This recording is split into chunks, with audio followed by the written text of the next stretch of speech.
Okay, this goes to dispute resolution. The Australian Financials Complaint Authority is the peak EDR, external dispute resolution, body used by banks.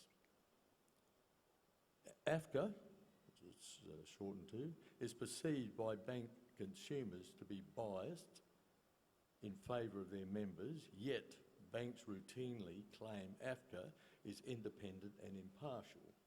In my experience, this is not the case. And some examples. A former Afca case manager, we'll call him RC, worked for NAB for 29 years before working for AFCA for 2 years.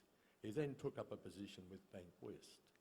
Just prior to leaving AFCA, RC found in favour of a Bank West case manager. Now, I'm not suggesting RC was corrupt, it's not a good look.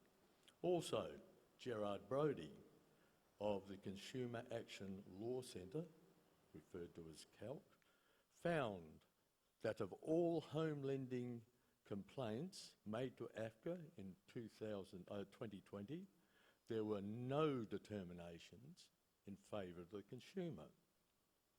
Also, in March of this year, an AFCA ruling was overturned by the New South Wales Supreme Court due to the absence of impartiality and independence. Now, I believe that there would be more judgments like this if AFCA consumers could represent their cases in the federal court. I personally know, as a complainant and an ex-member of AFCA, that AFCA is biased to the point of corruption. My question is, because there is no meaningful merits review of ANZ cases outside the courts, is ANZ prepared to fund merits review of ANZ AFCA cases in the federal court? Thank you for that, Michael. Can I start by saying that Afca is the ultimate escalation body for customer complaints, but we do a lot of work inside ANZ in the first place. So we're not waiting for the regulator to jump or for people to have to go to the regulator. In fact, in the last 18 months, we've spent a lot of money to implement a new complaints managing technology system that allows us to capture complaints right across the organization and to work hard on redesigning our core processes to pick up any gaps or any problems. As a board, we also regularly review the number of complaints that are being recorded. We look at them also in terms of how long they've taken to resolve.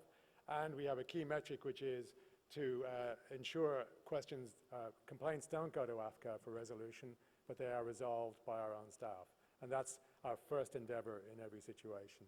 I'm not going to comment on the regulator, and I don't think it's appropriate for us as a bank to necessarily be providing judgment on the regulator. We want to be a law-abiding bank. We want to have a constructive relationship with the regulator, and so therefore we'll work with Afca and within its guidelines.